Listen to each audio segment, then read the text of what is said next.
Hey guys, thanks for watching. Today we're going to be changing a front tire on our TW200. So one thing to note, this process is going to be specifically for the 2001 to current models. Now if you have an older generation that's going to have a drum brake, the removal and reinstallation of the wheel is going to be a little different, but the tire change is going to be the same.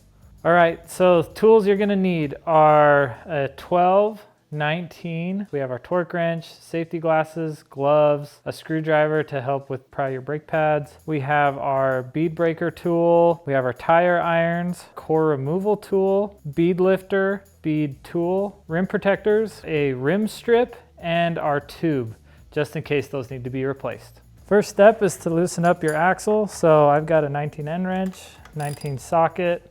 We're gonna go ahead, break that loose. Slide our axle through. All right, and then go ahead and pull your wheel off. And then I'm gonna go ahead and remove my wheel spacer. All right, then we're gonna move over to our tire changing stand, put the wheel on, and then we're gonna go ahead and pull the valve core out. Something I like to do once the air is out, I'll actually put the core back in because I want the tube to still retain some form. Then we're going to go ahead and remove the valve stem nut. We'll use our 12mm end wrench to break it loose. Next step is to break the bead. So there's a couple different ways you can do this. We're going to be using the Motion Pro Bead Pro. Make sure it's nice and firm underneath the rim, between the rim and the tire.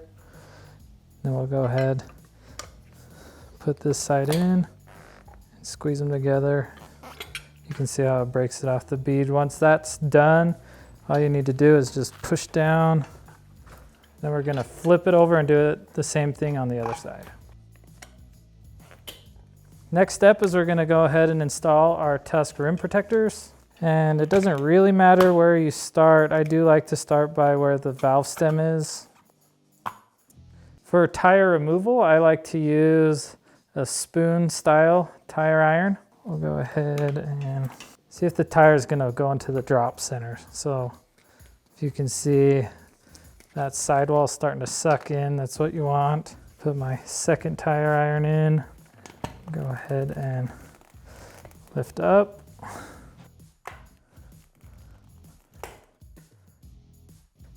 Those first few bites are the most important to keep your rim protected, to make sure they're done on the rim protector. But now the bead has got some give to it, you're good to go ahead to safely use your irons on your rim.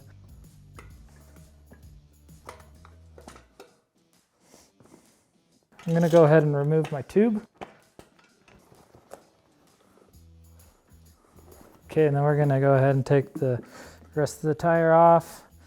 And I'll just like to stick the iron down in and then hook the tire from the back side.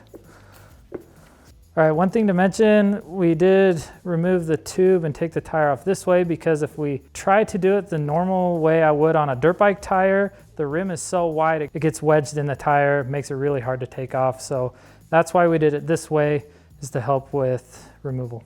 All right, we're gonna remove our rim protectors and then inspect our rim band and replace it if we need to.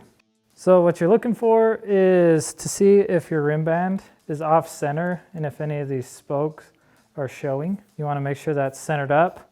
The other thing you're looking for, you can see where the spoke nipples have indented into the rubber. Sometimes you'll see that those have worn through or split the rubber. If that's the case, you're gonna wanna go ahead and replace this rim band. This is actually looking really good, so we're gonna go ahead and reuse this. All right, next thing we're gonna do is inspect the tube. And really what we're looking for is to see if it's dry or it still has this kind of shiny look to it. And then also where the valve stem comes through, sometimes you'll see some heavy rust here. This one looks really good. So we're gonna go ahead and actually reuse this tube. All right, this is a trick that I have just learned how to do, is I'll use some Tusk First Line Gloss Coat and I'll soak this tube in this, and it helps with installation, but it also helps with the tube life. It protects the rubber. All right, we're gonna do the same thing to the inside of the tire You want to be careful not to get this on the piece that actually sits against the bead. So just spray this on the inside of the tire where the tube will sit. All right, so the next thing we're going to do is put on our Yamalube tire mount lubricant.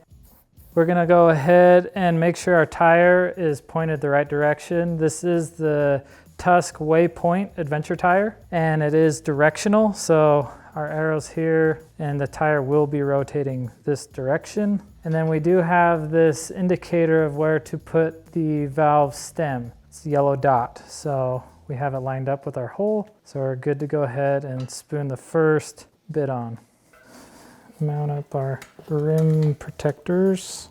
One thing to note is I like to mount those where I'm going to be finishing the install, if that makes sense. So I'm going to be working around the tire this way with my irons. So I want those to be at the end because that's where I'm going to have the most force on the rim.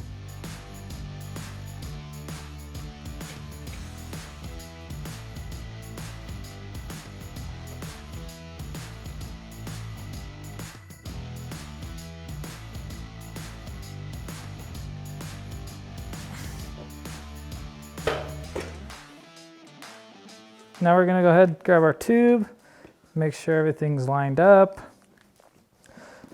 Stuff the tube in. And now is where most people get scared for their fingers' well-being. And that's why we came up with the Tusk bead lifter tool. So this is going to help us get the tire pried back so that we can feed that valve stem through the hole and get our nut put on so we can finish our tire install. I never want to start or end right at the valve stem just because there's a lot of forces and the bead pulling in weird ways. So I'll just start just off the valve stem.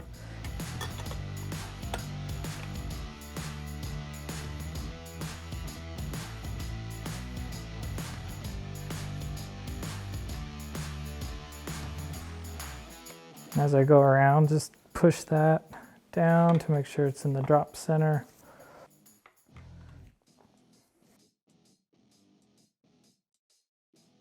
So I started using those other irons because somehow they ended up in my hands, but this is why I like to use these curved irons. You can see as I put that in, this actually is going to help curve that tire over the rim.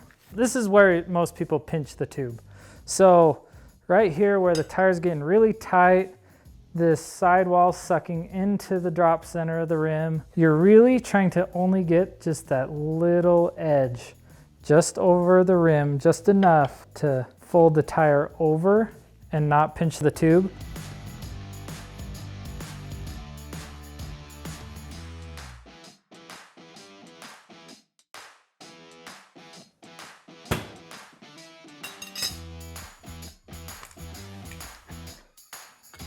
The next step is setting the bead. So one thing to note, you're going to want to make sure you check the max load PSI for the tire you're installing, just to make sure that you don't exceed that. All right, now that the tire is beaded, we're going to go ahead and balance our wheel. Today we're going to be using a tire sealant and balancer, but you can go ahead and do whatever preferred method you use.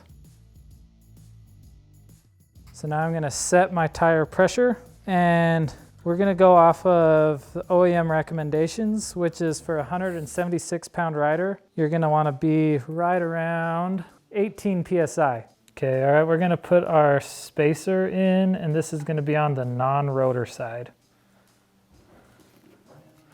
This is your speedo sensor, and it has this little tab here on the fork lug that sits into. So as you put your wheel on, make sure that that post fits into that groove right there.